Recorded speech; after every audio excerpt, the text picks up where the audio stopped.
Hello, glad to see you on the channel. Subscribe, give a like, and don't forget to leave a comment. Enjoy watching. Don't act like you're above this, Aaron said, without even looking up from his monitor, like he was asking me to reset a printer queue, not commit a felony. His voice had that smug, punchable calm to it, the kind that only a guy with job security and poor impulse control can master. We were standing in the server room, just after 9 p.m., surrounded by blinking lights and the low hum of forced air, the sound of sins being buried in data. I stared at the log window on my screen, a list of unauthorized access attempts and a few too many successful ones, all originating from an admin account that didn't exist 2 weeks ago. The breach was internal. Someone had done it from inside the building. And judging by the timing, the IP path, and the fingerprinted session logs, I had a pretty damn good idea who. But that's not what made me walk out. It was when he tried to make me do it. Me, the guy who'd kept this Frankenstein system alive for 17 years. The guy who came in on Saturdays to babysit migrations and slept under his desk during 2014's ransomware scare. He wanted me to take the fall, with a smile. I just looked at him, then back at the cursor blinking on the screen, waiting for the delete command. Instead, I stood up, slow and deliberate. My chair scraped the tile floor like a warning bell.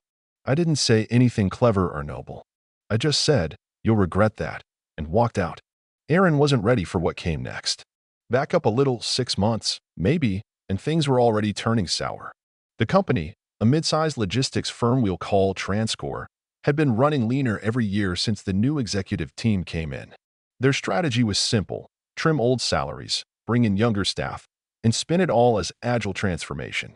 I watched as guys with 20-plus years were walked out holding cardboard boxes, while kids who barely knew how to set environment variables were being fast-tracked into lead roles.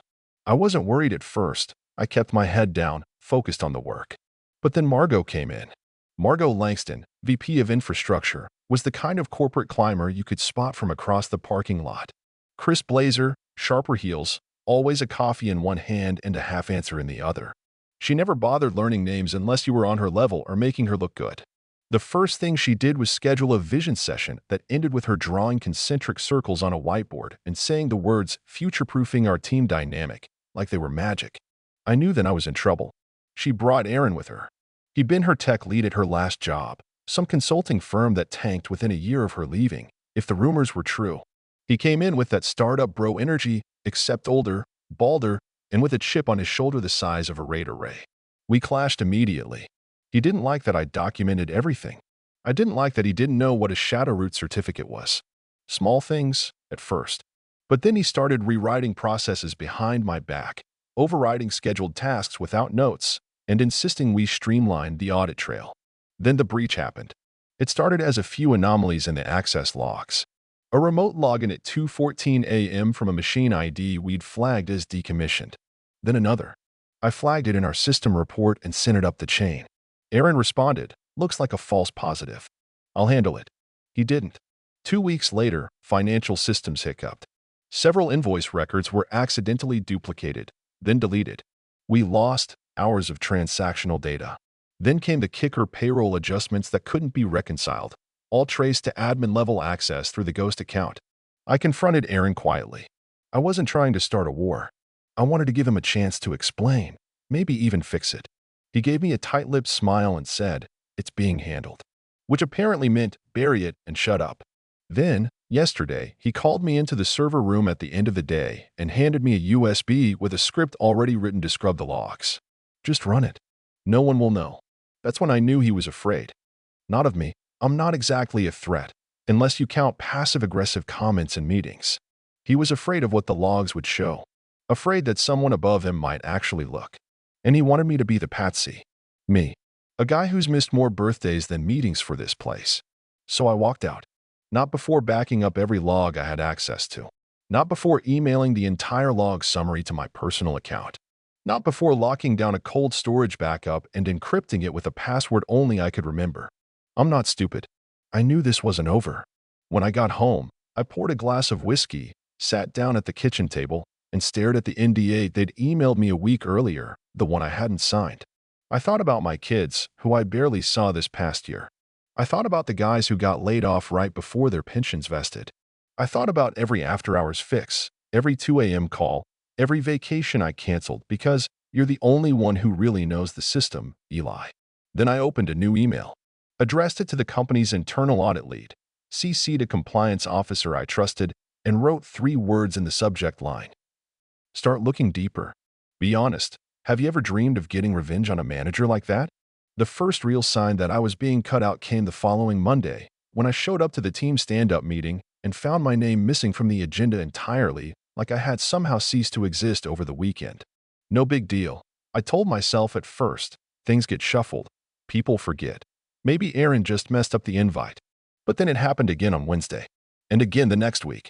Meetings kept being rescheduled, without notice, moved to private Slack huddles I was never invited to, and suddenly I was learning about infrastructure changes after they'd already been implemented. Now, I've been around long enough to know the smell of a setup when it's thick in the air. You don't work 17 years in corporate IT without learning to hear the silent knives being sharpened behind your back. At first, I tried to play it cool. I documented everything, replied to emails with receipts, logged timestamped entries for every task I was responsible for. But what really got under my skin wasn't the politics, it was the insult of how obvious and clumsy the whole thing was. They didn't even try to hide it. Case in point, 2 weeks after that server room standoff, Margot called me into her office and introduced me to Jake, a bright new addition to our team, she said, with the kind of forced cheer you hear in corporate training videos. Jake looked like someone had told ChatGPT to generate a tech bro, Patagonia vest, smug grin, barely concealed contempt for anyone over 40. He shook my hand like he was doing me a favor. He's here to assist you, Eli. Think of him as a support layer, so you can focus on higher-level strategic tasks. That was corporate speak for, this is your replacement, and we're going to make you train him before we dump you. I smiled, because that's what you do. But inside, I was already flipping the switch. Jake didn't know what he'd walked into, and Margot didn't know who she was underestimating. I didn't survive nearly 2 decades of IT disasters, mergers, and budget slashes just to get run out by a glorified intern who couldn't tell a hotfix from a rollback. So I did exactly what they wanted. I trained Jake. I trained the hell out of him. Every morning at 9:30, I'd walk him through processes, pointing out dependencies he didn't understand, asking him to verify kernel versions, watching his eyes glaze over when we hit anything more complicated than a batch script. And I took notes. Oh, I took lots of notes. See, Jake didn't know that while he was copying and pasting my notes into emails to Aaron, trying to act like he'd figured things out on his own, I was quietly BCCNG myself on every message, every document he touched, every line of script he authored. I built a little time capsule of his incompetence, wrapped neatly in timestamps and metadata. But more than that, I started noticing patterns. Jake would make mistakes, big ones, dangerous ones, accidentally wipe out a sandboxed environment, misconfigure firewall rules, and expose internal ports. And each time, Aaron would swoop in, patch it quietly, and then credit Jake in the update report. It was surreal, watching them try to gaslight me with my own work. The worst part wasn't that they were stealing credit. I'd had that happen a dozen times over the years, Carl back in 2012, who took my entire failover protocol and presented it like it was his brainchild.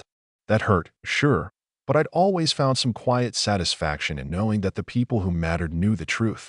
But this wasn't just theft, it was assassination.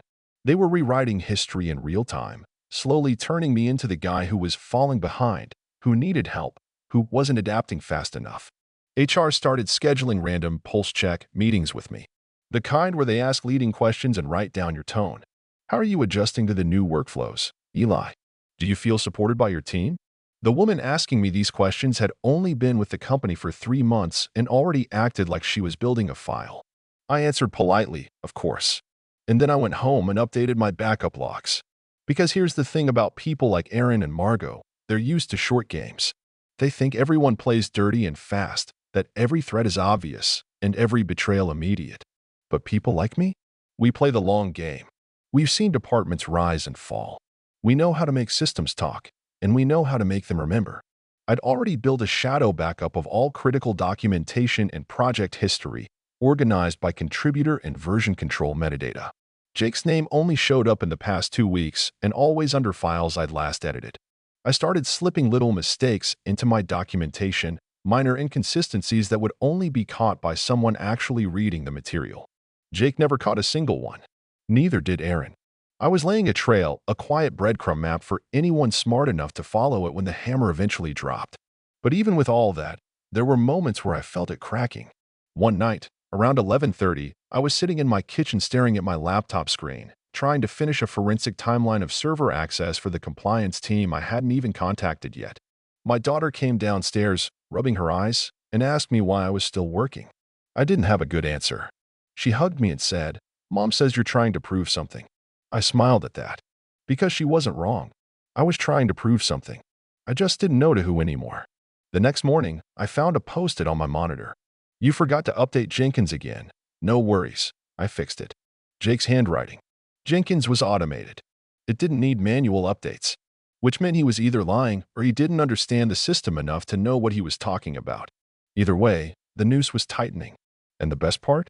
They didn't even realize it was around their necks.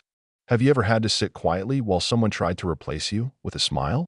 It happened on a Tuesday, the kind of gray, drizzly, soul-sucking Tuesday that already felt like a punishment for surviving Monday, when the email from HR hit my inbox like a punch I should have seen coming. The subject line was cheerful in that fake, manipulative way only corporate emails can manage. "Let's catch up," with a little smiley embedded in the signature block from Elise, the HR business partner I barely knew and definitely didn't trust. It was scheduled for 3:15 p.m., which anyone who's been through this dance knows is a death slot, late enough in the day that no one notices you leave rattled, early enough to keep you from preparing. I showed up in the small glass conference room they always use when they want to pretend it's a friendly chat, but also make sure someone sees you cry if things go sideways. Elise sat there with a manila folder and that soft, overly practiced expression they train HR people to wear, sympathetic but firm, like a nurse explaining where the bullet went. Across from her was Erin, of course, arms folded, fake smile at the ready. Margot didn't show she was too smart for that. She always sent someone else to do the dirty work. "Elijah," Elise started, and I knew I was screwed right then, because no one calls me that unless I'm being written up or eulogized. We wanted to talk about how things are going from a performance and alignment standpoint. That word, alignment, has been the death knell for 1,000 careers, and I wasn't going to pretend not to know it. They talked for a while. Mostly Elise talked. Aaron occasionally nodded like a man who'd rehearsed his concerned face in the mirror. They said I had missed key deliverables, that my communication style had become guarded, and that several collaborative efforts with newer team members had revealed gaps in workflow integration. I sat there quietly, listening like I was watching a stranger's obituary read aloud, respectful, detached, not because I didn't care, but because I couldn't afford to react. Then Elise slid the folder across the table. Inside was a transition agreement, which is HR's polite way of saying severance mixed with a gag order. 3 months' pay if I signed, effective immediately. I could keep my laptop and access for 24 hours to close out personal files, but after that, my credentials would be revoked. All I had to do was sign and disappear. I didn't touch the folder. I just looked at it for a minute like it was some ancient relic unearthed by accident. Then I leaned back, folded my hands in my lap, and said, "I'll review it with counsel," which wasn't true. I didn't have a lawyer, not yet. But it bought me time. What they didn't know was that I'd been preparing for this exact moment for weeks. That very morning, before the email even came through, I had already finished packaging up a full month of timestamped logs, version histories, and internal documentation with commit records that clearly showed Jake's contributions. Were just renamed versions of my own work. More than that, I had layered in a series of flagged anomalies tied to Aaron's credentials, records that lined up almost exactly with the timeline of the breach they still hadn't publicly acknowledged. I hadn't turned them over yet, but I'd been thinking about it, and now, with this transition agreement sitting in front of me like a loaded gun, I knew what I had to do. I walked out of that room without saying anything else, just nodded once, tucked the folder under my arm, and headed straight to my office. No goodbyes, no awkward small talk with coworkers pretending not to know what was going on. Just me, a locked door, and a furious clarity that made everything feel sharp and hyperreal. I backed up my personal drive first, photos, old scripts, a few family vacation plans I'd stupidly saved in my work calendar. Then I started encrypting the backup sets I'd hidden in cold storage, organizing everything into clean, time-stamped folders labeled by incident. It was a blueprint of sabotage and negligence, and I wasn't going to hand it off to anyone just yet. Not HR. Not Margot. Not even the auditors. No, this deserved a bigger stage. So I drafted a message, addressed it to David Hirsch, the quiet but deeply respected head of internal audit, the one guy in the company who still wore suits without irony and refused to join Slack. He was old school, sharp as a tack, and the only executive I knew who actually read technical documentation. I attached a sanitized summary of the events, the breach timeline, and 3 key log samples, then wrote, "This is a preview. I suggest initiating a security audit immediately. More to come." I didn't sign it with my name. I knew he'd figure it out. Next, I filed a formal whistleblower complaint through the internal ethics portal, which the company claimed was anonymous and protected under internal code, though I'd mirrored every page of that process just in case. I uploaded the full archive, marked it confidential, and set it to send to 2 outside email addresses if anyone tried to delete or edit the submission. It was overkill, maybe, but I wasn't leaving this up to chance. When I finally powered down my terminal and looked around my office, I felt something I hadn't felt in years: peace. Not revenge, not triumph, just quiet, measured peace. Because I knew the storm was coming, and this time, I wasn't the one standing in its path. I walked out of the building like it was any other Tuesday, no ceremony, no tears, just a slow exhale and the realization that after 17 years, I was finally done playing defense. I didn't tell anyone goodbye. I didn't clear out my desk. I didn't have to. Because by the time they realized what I'd left behind, I'd already made sure the blast radius would land exactly where it needed to. Tell me, would you have signed the NDA and walked away? Or would you have set the fire and let them watch it burn? It didn't happen immediately. Of course, corporate machines never move fast when it comes to rooting out internal rot, especially not when that rot sits in corner offices and signs off on expense reports. But 3 weeks after I walked out without so much as a backward glance, the first ripple finally hit the pond, and just like I suspected, it wasn't a splash, it was a slow, spreading stain. The kind that makes people lean in closer before they realize they're standing in something foul. I got the first hint from an old friend still on the inside, a guy named Howard, mid-50s, master of VPN wizardry, and one of the few remaining employees with both institutional memory and a healthy distrust of anything with initiative. In the title, we'd worked together for over a decade, patched more systems than I could count, and survived 2 department-wide reorganizations that had both promised to unlock new levels of productivity. Howard texted me out of the blue one morning. "Something's going down. Audit teams all over floor 3. Aaron looks like he swallowed a thumb drive." I didn't smile, exactly. But I did take a sip of my coffee and finally opened the second part of the backup I've been sitting on, the one with the detailed incident timeline, including supporting screenshots, Slack transcripts, and those beautiful little commit history notes that showed who really authored which lines of code and who tried to overwrite them with gibberish after I left. It wasn't petty. It was proof. 2 days later, I got an email from David Hirsch, the internal audit lead. I'd sent the redacted summary to just a short, courteous message thanking me for bringing a number of serious discrepancies to light and informing me that the information had been escalated appropriately. Now, if you've ever worked in a corporate environment, you know that kind of language isn't casual. It's a shot across the bow. It means the grown-ups are paying attention now. And it meant someone up top had realized there was more to this than a disgruntled ex-employee lobbing sour grapes from the parking lot. Here's the thing about people like Aaron. They live in the assumption that no one's really watching, that if they can just make enough noise and hand-wave enough jargon, they can talk their way out of anything. And that works right up until the receipts start talking louder. The audit team wasn't just doing a routine review, they were digging hard. And every log file, every mismatched timestamp, every duplicated user credential I pointed out led them a little deeper into the web Aaron had tried to weave. From what Howard told me, it started with access logs that didn't line up, admin accounts being used outside of scheduled maintenance windows, server changes that were unapproved and undocumented, configuration rollbacks tied to ghost profiles that, as it turned out, only one person had credentials for. Then they found the duplicated scripts. Someone had tried to scrub the repository history, but not thoroughly and definitely not well enough to hide from an internal audit team trained to sniff out fraud. Margot started panicking first. Not publicly, of course, she was too polished for that, but her calendar suddenly filled with off-site strategy sessions and executive alignment briefings, which is code for meetings with lawyers and PR people. She started forwarding responsibility down the chain, trying to isolate Aaron as the bad apple, while painting herself as just another executive misled by the people she trusted. But the problem with building a kingdom on shaky ground is that the moment one wall collapses, the rest starts to lean. Aaron didn't go quietly either. Howard said there were shouting matches behind closed doors, late-night login activity traced back to his credentials, and at one point, a security guy escorted him out of the server room in front of half the infrastructure team. That part wasn't confirmed. Nobody had it on video, but 3 separate people said they saw it happen. By then, the audit report had already been drafted and submitted to the board, along with a whistleblower summary, mine fully anonymized but clearly devastating. Jake, for his part, ghosted LinkedIn entirely, deleted his profile, removed his contact info, and stopped showing up to meetings. No farewell email. No next adventure. Just vanished. Turns out, when your entire resume is built on someone else's code, and the person whose code you stole leaves behind a detailed forensic breakdown of exactly how you did it, you don't have a lot of cards to play. I didn't hate the kid, honestly. He was a pawn.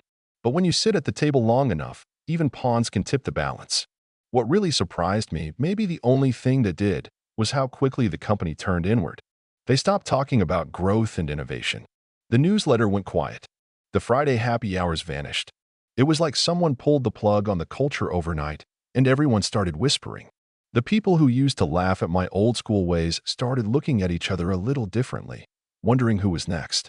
And me? I watched it all from a quiet rental house up in the mountains, about 30 miles from anywhere. Just me and the birds and a backup generator. I wasn't celebrating, not exactly, but I was definitely sleeping better. I'd gotten offers, too. Recruiters reaching out with cautious interest, companies looking for experienced hands who could actually manage systems instead of just selling them to shareholders. I hadn't taken anything yet. I was still waiting for the right one, something smaller, something where integrity mattered more than optics. Still, every once in a while, I'd open the company website just out of curiosity. And one day, I saw the announcement, small, buried in the investor news section, barely more than a footnote. Margot Langston, VP of Infrastructure, will be retiring effective immediately to pursue personal interests. No mention of Aaron. No praise. No legacy recap. Just gone. The funny thing is, I didn't feel triumph. I didn't feel vengeance. I felt closure. Because when people ask me what happened, I don't need to say a word. I just smile and let them figure it out for themselves. Would you have done it differently? Would you have let it slide, or pulled the same thread and watched what unraveled? They never did call me back in, which honestly didn't surprise me one bit, because once a company gets scorched by its own secrets, it tends to pretend the fire never happened, even while the smoke still clings to the walls. I was never asked for a final statement, never contacted by HR, never given a survey link about my employment experience, just a clean, awkward silence like I had been surgically removed from the building, and everyone agreed to act like the scar was never there to begin with. The final shoe dropped in the most corporate way possible. An internal memo leaked through a friend who'd stayed on. A thinly veiled report about realignment efforts following process irregularities, which basically meant they'd shuffled department heads, slapped a few people on extended leave, and created a brand new compliance initiative meant to show shareholders that everything was under control.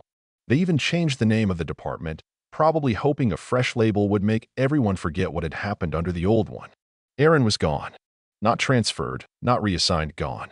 No press release, no exit lunch, no LinkedIn post about new adventures. One week he was listed on the staff directory, and the next week, his login credentials were dead, his name scrubbed from group access, and his keycard listed as deactivated in the logs I still had access to, thanks to a little oversight nobody caught when I left. He didn't go quietly, according to Howard. There had been yelling, threats of lawyers. He even tried spinning a counter-narrative, blaming rogue automation scripts and claiming he'd been set up by legacy code, which I suppose was his way of blaming me without actually naming me. But the audit trail didn't lie. Neither did the encrypted backups I handed off to the external compliance review board once I got confirmation that the internal team was too compromised to follow through. They wanted a scapegoat, but instead they got a mirror held up to the exact rot they'd been ignoring for years. And the real irony? Half the systems I'd built, the ones they said were outdated, inefficient, too old school to scale, were the very same systems that caught the breach, exposed the cover-up, and survived every hasty rewrite attempt they threw at it after I left. I never got a thank you. Never expected one. Really. What I got instead was better, peace, and a strange sort of reputation. A few weeks after the dust settled, I started getting messages, not from recruiters, but from people, former colleagues, mid-level managers at other firms, a couple CTOs from places that hadn't made the news for the wrong reasons in a while. They all wanted to talk. Not interviews, not pitches, just conversations. They asked how I handled it, how I saw it coming, how I stayed calm when the roof was collapsing. They didn't say it outright, but I could tell they were circling the question everyone has in the back of their mind. If this ever happens to me, what the hell should I do? I told them the truth, or at least my version of it. I told them I trusted the data, not the people. I told them I stayed quiet long enough to watch the patterns, long enough to figure out which levers mattered and which ones just made noise. I told them the most dangerous thing you can do to people like Aaron and Margot is stay calm, because they expect you to rage, to fight loud, to make a scene. When you don't, they get nervous. Because silence means planning, and planning means trouble. Eventually, one of those conversations turned into an offer, a small firm, West Coast, privately owned, 40 employees, no boardroom sharks, and no stock-boosting press releases. They needed someone to clean up their systems and help them scale without losing their soul in the process. I didn't say yes right away. I asked questions. A lot of questions. I asked how they handled mistakes. I asked who signed off on security patches. I asked if their HR department reported directly to the same executives who would someday want dirt swept under the rug. When I finally joined, I started on a Monday like anyone else. No grand tour, no laminated welcome packet, no balloon bouquet with my name spelled wrong. Just a desk, a login, and a company-wide Slack message that read, "Hey folks, meet Eli. He's going to help us keep things running clean." Clean. I like that. A few weeks into the job, I got a request to do a short interview for a small tech blog, nothing flashy, just a profile piece about senior talent in the startup world. I agreed, but only under the condition that they keep it anonymous. I didn't want headlines. I didn't want clickbait.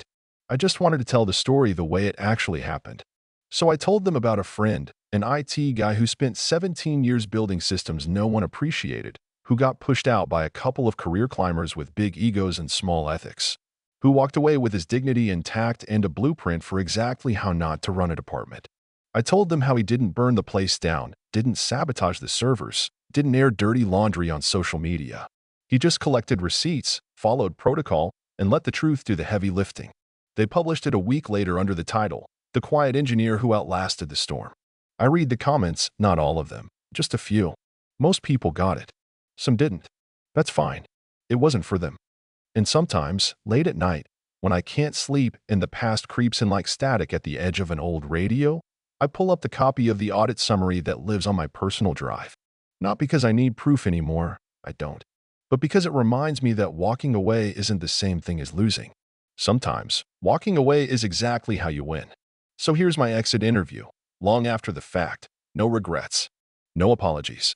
And if I had to do it all over again, I'd do it slower, just to enjoy the look on their faces. Would you have done the same or played it safe and disappeared quietly?